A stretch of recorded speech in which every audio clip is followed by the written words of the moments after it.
দিনটা ছিল পয়লা বৈশাখ। বিকেল 3টের সময় আমরা 3জন জামশেদপুরের উদ্দেশ্যে বেরিয়েছিলাম। বাড়ির সবাই একটু এগিয়ে দেওয়ার জন্য রাস্তার পাশে এসেছিল। বাড়ির কিছুজন আগে থেকেই বলেছিলেন যে বাচ্চাকে নিয়ে পয়লার দিন যেতে না, কিন্তু তাও কিছু প্রবলেমের জন্য আমাদের ওই দিনই যেতে হয়। যথারীতি আমরা সবাইকে টাটা করে গাড়িতে উঠে পড়লাম। ব্লগটা আপলোড করার সত্যিই কোনো ইচ্ছে ছিল না, তাই এতটা দিন দেরি হলো। পরে ভাবলাম যে আপলোড করি, আম্মু বড় হলে দেখবে। এখানে আমরা সবাইকে টাটা করে গাড়িতে উঠছি। তখনও বুঝতে পারিনি যে এত বড় বিপদ সামনে আসতে চলেছে।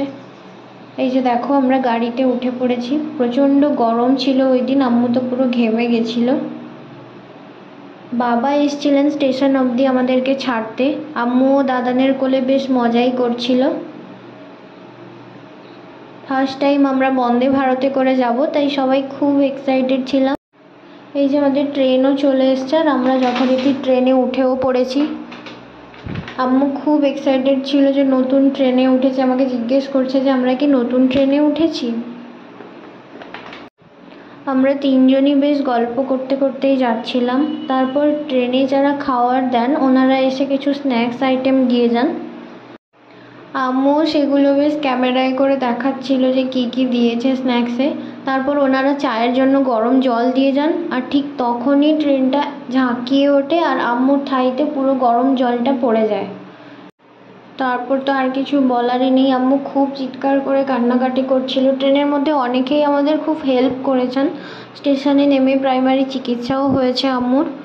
তারপর কয়েকদিন কত খারাপভাবে দিনগুলো কেটেছে ওটা এক্সপ্লেন করার মতো নয়।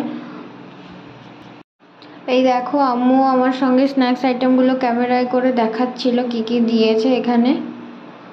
তারপরে এই যে এত বড় বিপদ ঘটে যাবে সত্যিই আমরা কেউ বুঝতে পারিনি। আম্মু খুব আনন্দে ছিল যে নতুন ট্রেনে করে যাচ্ছে। বন্দে ভারতে প্রথমবারই এতটা এক্সাইটমেন্ট নিয়ে আমরা উঠেছিলাম, কিন্তু সত্যিই বুঝতে পারিনি যে এত খারাপ সিচুয়েশান হতে পারে। আর কিছুই বলার নেই, শুধু নিজের এক্সপিরিয়েন্স থেকে বলবো, নিজেদের বাচ্চাদের একটু সবাই সাবধানে রেখো আর সবাই খুব ভালো থেকো।